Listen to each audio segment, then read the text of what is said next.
절 말씀드리겠습니다.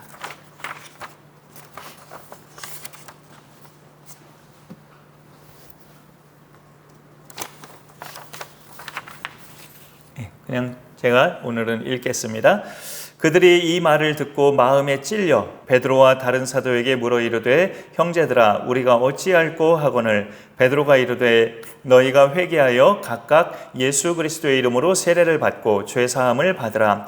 그리하면 성령의 선물을 받으리니 이 약속은 너희와 너희 자녀와 모든 먼데 사람 곧 주 우리 하나님이 얼마든지 부르시는 이 자들에게 하신 것이라 하고 또 여러 말로 확증하며 권하여 이르되 너희가 이 패역한 세대에서 구원을 받으라 하니 그 말을 받은 사람들은 세례를 받음에 이날의 신도의 수가 3,000이나 더하더라.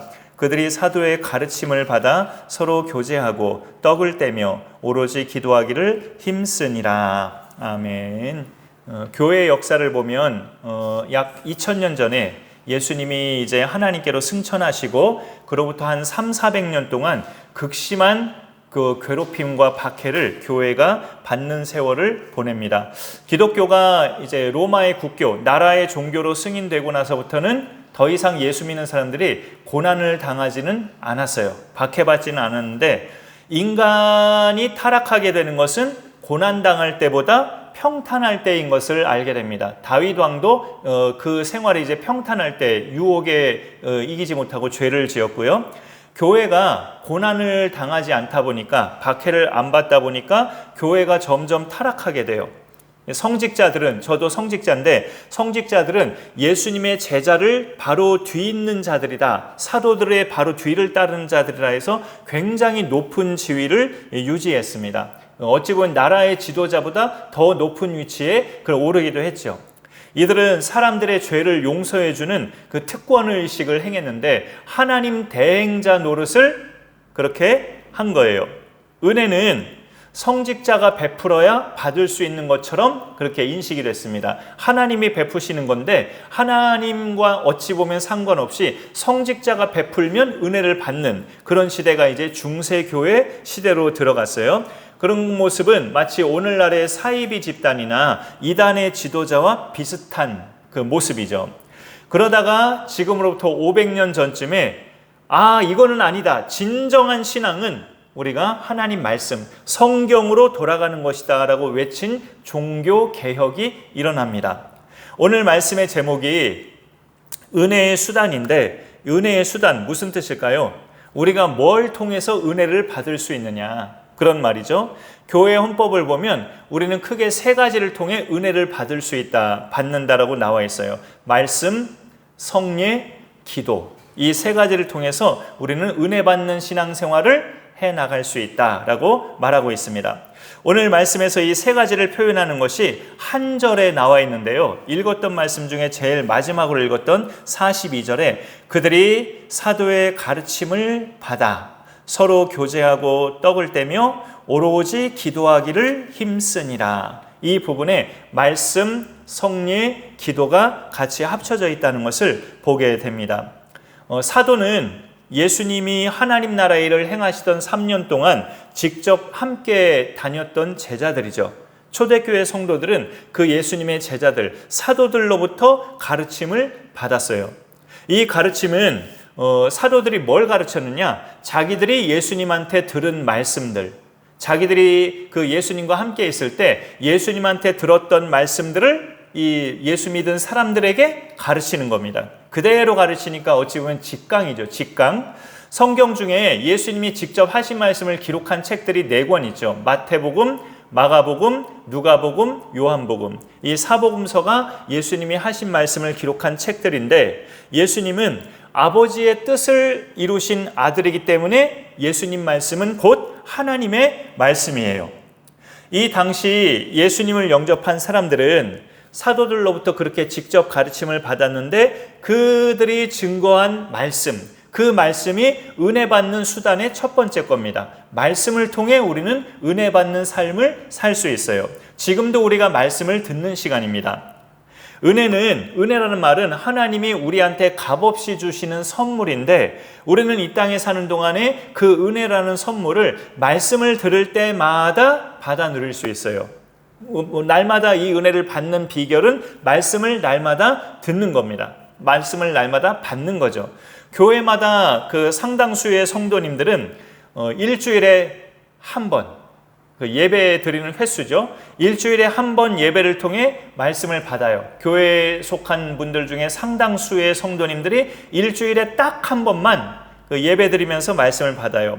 그것만으로는 그런데 우리가 생각할 때 은혜 받는 생활을 지속하기는 사실 역부족입니다. 직접 이렇게 같이 듣고 나누는 말씀도 한 번보다는 두 번이 더 유익하고 두 번보다는 세 번, 네 번 또 예배를 참석하는 것이 훨씬 더 은혜 받기에 유익하고 더 나아가서는 내가 직접 우리 집에 지금 성경책이 없으신 분들은 이제 성경이 또 구입돼야 되겠지만 내가 직접 매일 말씀을 읽고 묵상하는 것이 더 은혜 받는데 유익하다고 볼 수 있어요. 그리고 성경 말씀은 성경의 모든 말씀은 예수님을 향하고 있어요. 예수님을 향하고 있고 그분이 중심이기 때문에 사도들의 이 가르침은 말씀드린 것처럼 예수님이 하셨던 말씀을 전해준 것을 가르치는 건데요. 예수님이 산상수훈에서 하신 말씀, 제자들에게 하신 말씀, 그거를 이 다른 믿는 자들에게 가르친 건데 또 말씀은 예수님이 중심 대상이니까 예수님 그분이 누구시냐, 예수님 자체를 가르치는 것도 말씀이 될 수 있어요. 예수님 자체를 가르치는 것도. 예수님이 누구신가, 이게 가르침을 받은 사람들은, 여기 사도행전 2장에서 가르침을 받은 사람들은 믿은 지 얼마 안 되는 사람들이 대다수입니다. 그 중에서도 3,000명은 정말 하나님, 여호와 하나님에 대한 신앙은 그들에게 익숙했고 십계명 같은 율법은 익숙했지만 예수라는 독생자는 익숙하지 않은 사람들이에요. 결코. 그러니까 베드로의 회개를 통해서 얼마 전에 바로 직전에 예수님을 영접한 사람들인데 그들에게는 이제 시간이 얼마 안 됐기 때문에 예수님은 아주 생소합니다. 여호와 하나님, 십계명, 율법 이런 것들은 익숙하지만 예수 그게 누군데? 라는 것에 있어서는 생소하고 익숙하지가 않아요. 그래서 41절에 보면 그 말을 받은 사람들은 세례를 받음에 이날에 신도의 수가 3,000이나 더하더라. 오순절을 지키려고 이제 마가의 다락방에 모였던 사람들이 기도하고 방언을 하는데 그 광경을 목격한 여러 지역에서 온 유대인들이 바로 그들이에요. 그들이 사도의 가르침을 받아라고 42절로 그렇게 이어지고 있죠. 그날에 41절에 보면 그 말을 받은 사람들, 베드로의 설교를 듣고 예수가 우리의 구원자라고 하면서 그 말을 믿고 받은 사람들이 3,000명이나 됐다는 거죠. 그 말이 무슨 내용일까요? 바로 38절부터 40절까지 있는 그 말입니다. 너희가 회개해서 죄 사함을 받고 예수 그리스도의 이름으로 세례를 받고 죄를 사함 받으라. 그러면 성령의 선물을 약속으로 받으리니 라고 베드로가 선포했을 때 그 말을 받고 회개하고 예수님을 믿은 사람들이 3,000명이나 되었다라는 이야기죠. 그런 내용을 오늘 이렇게 말씀으로 우리가 보게 되는데 그래서 예수님을 믿은 지 얼마 안 되는 사람들은 그분이 말씀하신 것들, 그분이 가르친 것들을 그대로 전해주는 것도 필요하지만 그 예수님이 누구시냐, 그 예수님의 정체, 그 예수님이 당신과 무슨 상관이 있는지 예수님 자신을 가르치는 게 또 대단히 중요하죠.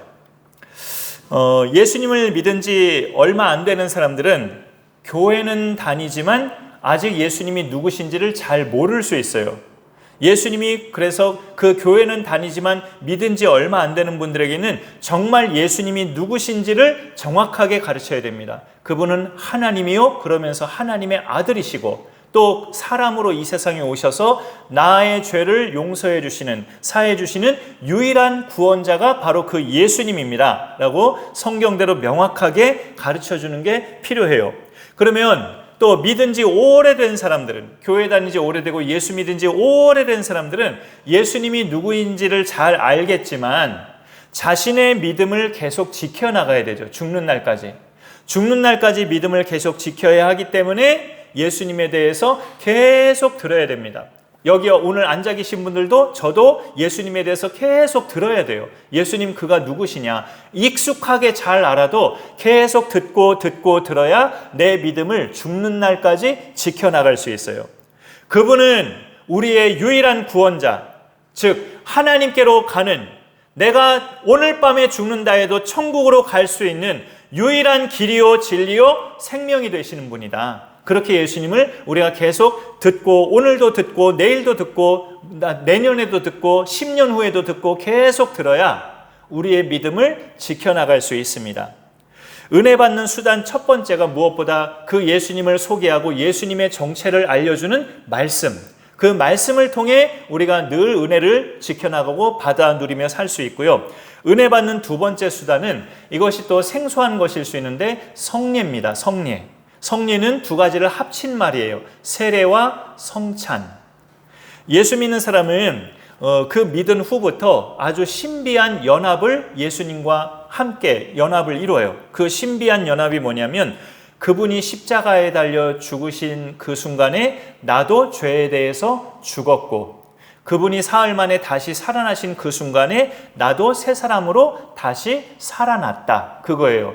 그 2000년 전에 내가 있지도 않았는데 무슨 말도 안 되는 소린가 할 수도 있죠. 그러나 이거는 영적인 신비적인 연합이에요. 내가 예수님을 믿는 순간, 그 예수님이 십자가에 피 흘려 죽으신 그 순간에 나도 죄에 대해서 다 죽었고, 그분이 다시 살아나셨을 때 나도 새 사람으로 다시 살아났다. 그게 예수님을 믿는 사람만 이루어지는 신비적 연합입니다.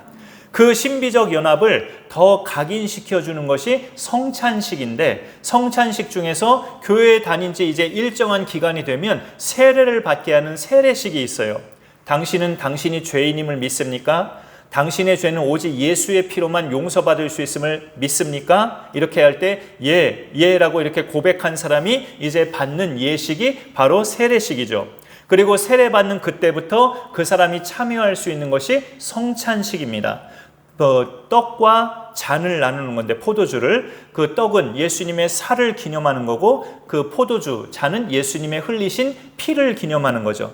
그래서 그 떡과 잔을 우리가 먹을 때 그 예수님이 나 대신 이렇게 살이 찢기고 피 흘리신 십자가 형벌을 받으셨구나라는 것을 기념하고 감사하고, 그 예수님을 향한 내 믿음을 다지는 시간이 성례, 성찬을 행하는 시간이에요. 그 42절에서 성찬에 해당하는 표현은 좀 간단한데요. 여기 42절에서 떡을 떼며 라는 이 부분이에요. 떡을 떼며라는 부분이 이제 말하자면 애찬인데, 이것이 오늘날에는 그 성찬식으로 이렇게 좀 이어져가는 그런 나눔이죠. 지금은 대부분의 교회가 성찬식을 매주일 하진 않아요. 그러나 이 초대교회 당시에는 매주일 예배 모일 때마다 성찬식을 했죠. 그렇게 떡과 잔도 나누고 또 식사도 나누고 겸해서 그렇게 애찬을 했어요. 지금은 성찬식은 예배 중에 따로 1년에 몇 차례 정도만 간단히 하고, 예배 후마다 매주 하는 것은 이제 우리가 식사를 나누는 거죠. 일반적인 식사. 오늘도 예배 후에 우리가 식사를 같이 하지만 그것이 이제 성도의 교제라고도 볼 수 있어요. 여기 말씀 42절에 떡을 떼며 바로 앞에 있는 말씀이 뭡니까? 서로 교제하고 라고 되어 있어요. 서로 얘기 나누고 대화 나누고 그리스도 안에서 이렇게 삶을 나누는 것이 교제죠. 이 교제는 두 가지하고 다 이어집니다. 그 제일 앞에 있는 그들이 사도들의 가르침을 받아, 말씀으로 가르침을 받아 서로 교제하고, 이렇게도 말이 되고요. 서로 교제하고 떡을 떼며, 이렇게도 말이 돼요. 교제하는 것은 사도의 가르침을 받아서 말씀을 듣고 그 말씀을 깨달은 바를 서로 다른 성도들과 이야기 나누는 것. 내가 오늘 말씀에서 이거에 은혜 받았다. 당신은 뭐에 은혜 받았습니까? 라고 그 말씀 가지고 교제하는 것도 이어지는 교제고요. 그러니까 교제는 말씀하고도 이어지고, 그 다음에 그 뒤에 있는 떡을 떼며 서로 애찬을 나누고 식사를 할 때도 교제는 또 이어지는 거예요. 그러니까 교제는 예배하고도 이어지고 같이 식사를 할 때도 이어지고, 양쪽으로 다 이어지는 게 서로 교제하며 라고 그렇게 우리가 볼 수 있는 거죠. 그래서 이 교제는 또 예배 후에 식사 나눔도 교제이기 때문에 어찌 보면 가볍게 여길 만한 것은 아니죠. 중요한 거죠. 사람이 가까워지는 것은 같이 밥을 먹어야 가까워진다고도 하잖아요. 일반 사회에서도. 그런데 이제 우리가 그런 몇 년간의 시간들을 보냈지만 한 4년 반 전에, 5년 전에 코로나가 터지고 나서 그렇게 한동안은 한 교회도 한 3년 가까이 정도 밥을 먹지 못했어요. 근데 그렇게 보내다 보니까 교회마다 그게 익숙해지고 편해져서 밥 안 먹고 그냥 집으로 돌아가는 게 이제 편해져서 코로나가 어느 정도 해제돼서 밥 먹어도 된다고 그렇게 공포를 했는데도 교회마다 이제 점심 식사 재개를 한동안 못하는 교회들이 많았죠. 이제 엄두가 안 나서 그게 밥 안 먹고 집에 가는 게 익숙해졌는데 다시 이제 밥 준비를 하고 점심 준비를 장을 보고 재료를 만들고 하는 게 엄두가 안 나서 한동안 많은 교회들이 식사 재개를 못했어요. 그런데 우리가 생각할 때 신앙도 유연성이 필요합니다. 이렇게 늘어났다 줄어들었다 유연성이 필요해요. 신앙도. 유연성이 없으면 이런 생각에 갇혀 있을 수 있거든요. 아니 교회 오면 예배 드리는 게 중요하지 밥 먹는 게 중요해? 예배 드리는 게 중요하지 뭐 밥 먹는 게 중요해? 밥은 못 먹을 수도 있지. 하지만 여러분 집에서 식구끼리는 밥 먹는 거 중요하잖아요. 부부끼리 부모 자식끼리 집에서는 밥 먹는 거 중요하지 않습니까? 교회 구성원은 성경 말씀에 서로 지체래요. 누구는 팔, 누구는 다리, 누구는 눈, 누구는 입 이런 서로 지체라는 거예요. 그러면은 가족 이상의 개념이에요. 그거는 집안 식구만 가족이 아니라 예수 안에서 만난 우리 믿음의 공동체도 가족이라고 성경은 말씀하는 거죠. 예수 믿는 사람끼리는 같은 고향 사람 이상으로 반갑고 귀한 대상입니다. 그런 대상과는 그래서 예배뿐만 아니라 같이 밥 먹고 교제하는 것도 예배 못지않게 중요하죠. 은혜 받는 수단 두 번째가 성례고 마지막 세 번째는 기도예요. 기도. 말씀, 성례, 기도. 오늘 42절 끝에 보면 오로지 기도하기를 힘쓰니라 라고 말씀이 매듭짓고 있습니다. 우리가 하는 기도는 막연하지 않아요. 누구에게 기도하냐? 누가 나한테 누가 우리에게 당신은 도대체 누구한테 그렇게 늘 기도합니까? 라고 물으면 우리는 명료하게 대답할 수 있죠. 살아계신 하나님께입니다.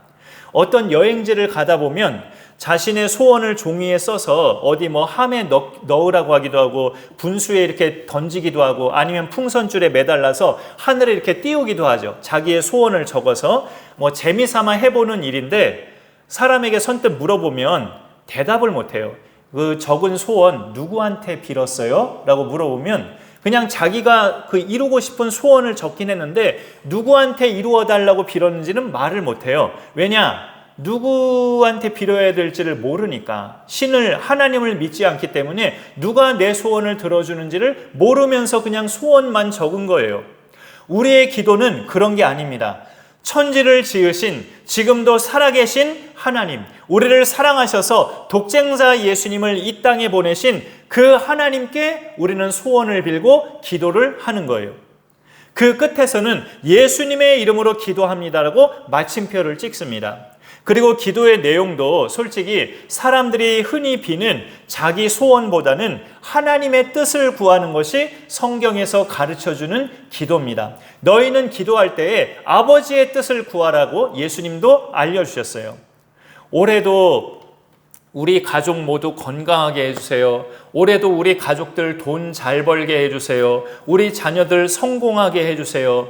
이런 소원들이 나쁜 건 아니지만 우리를 구원하신 예수님이 어떤 기도를 하셨어요? 내 원대로 하지 마옵시고 아버지의 뜻대로 되기를 원하나이다. 아버지의 뜻을 구하면서 십자가에 달려 죽으신 것처럼 예수 믿는 우리도 하나님의 뜻을 구하는 것이 기도예요.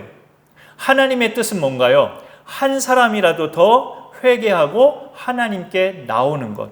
우리 두 분께서 지난 봄철부터 하나님께 나오신 것처럼 하나님의 뜻은 한 사람이라도 더 하나님께 나오는 것이 뜻이에요. 그러면 우리 기도의 핵심은 우리 식구들 중에 아직 하나님께로 오지 못한, 아직 예배드리지 않고 있는 우리 식구들, 아직 예수 안 믿고 있는 우리 식구들, 그 대상이 하나님께로 돌아오기를 구하는 것이 하나님의 뜻을 구하는 거죠. 아울러 지금 예수님 믿고 있는 나 자신도 끝까지 믿음에서 벗어나지 않고 다시 죄 가운데 빠지지 않고 하나님을 내가 멀리하지 않도록 항상 나 자신의 믿음을 위해서도 기도해야 됩니다. 그게 이제 또 하나님의 뜻을 구하는 거죠. 기도하는 사람은 하나님을 아버지라고 부를 수 있는 사람이에요. 하나님을 아버지라고 부를 수 있는 사람은 이미 그게 지난 건데 회개하고 예수님을 구주로 모신 사람입니다. 회개하고 예수님을 그리스도로 모신 사람만이 하나님을 아버지라고 부를 수 있어요. 그 사람은 하나님의 무서운 진노에서 벗어났기 때문에 천국 백성입니다. 그래서 기도도 은혜의 수단이에요. 나를 구원하신 그 은혜를 베푸신 하나님께 내가 잊지 않고 감사하고 영광 돌리는 그 수단이 또 기도이기 때문에 이 기도도 우리가 늘 은혜 받을 수 있는 수단입니다. 말씀과 더불어서 우리가 매일 놓치지 않고 가져야 하는 시간이 기도 시간이에요. 말씀, 성례, 기도, 이 세 가지가 우리가 은혜 받는 수단이에요.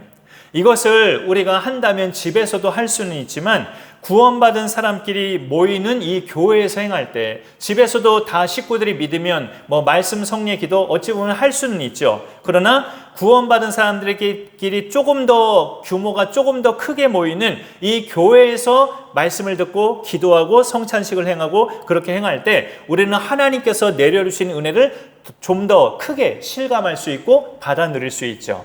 더 잘 간직할 수 있어요. 그러니 앞으로도 우리가 신앙생활을 하되 무엇보다도 교회가 중심점이 돼서 교회가 구심점이 돼서 교회 중심의 신앙생활이 잘 이어가는 것이 우리가 믿음 생활에서 승리할 수 있습니다. 앞으로도 이 예배의 자리 또 교회를 섬기는 자리에 이 교회 중심의 신앙생활이 우리에게 잘 지속되어서 언제나 우리가 말씀과 성례와 기도를 통한 은혜 받는 그 수단들을 놓치지 않고 날마다 은혜 받으면서 승리하는 믿음 생활 될 수 있기를 간절히 소망합니다. 기도하겠습니다. 하나님 감사합니다. 오늘도 우리에게 말씀하여 주심에 감사드립니다. 오늘도 수요 예배 함께 하신 귀한 분들과 오늘 귀한 말씀을 또 나누게 하시니 감사드립니다. 은혜의 수단은 우리가 하나님 말씀 또 성례 기도를 통해서 우리가 은혜 받을 수 있음을 오늘 말씀을 통해 확인했습니다. 매일 이러한 삶이 우리 가운데 놓쳐지지 않고 잘 살아가게 하시고 내 자신의 은혜 받는 그 믿음 생활을 다져지는 이것들을 기초로 해서 또 밖에 나가서는 다른 모든 믿지 않는 영혼들에게 나를 구원하신 예수님을 증거하는 전도의 삶도 우리가 잘 살아낼 수 있도록 하나님 역사하시고 함께하여 주옵소서. 감사드리며 예수님의 이름으로 기도 올리옵나이다. 아멘. 우리 또 설교 후에 찬송 하나 더 부르고 축도로 예배 일단 마치겠습니다. 285장 주의 말씀 받은 그날.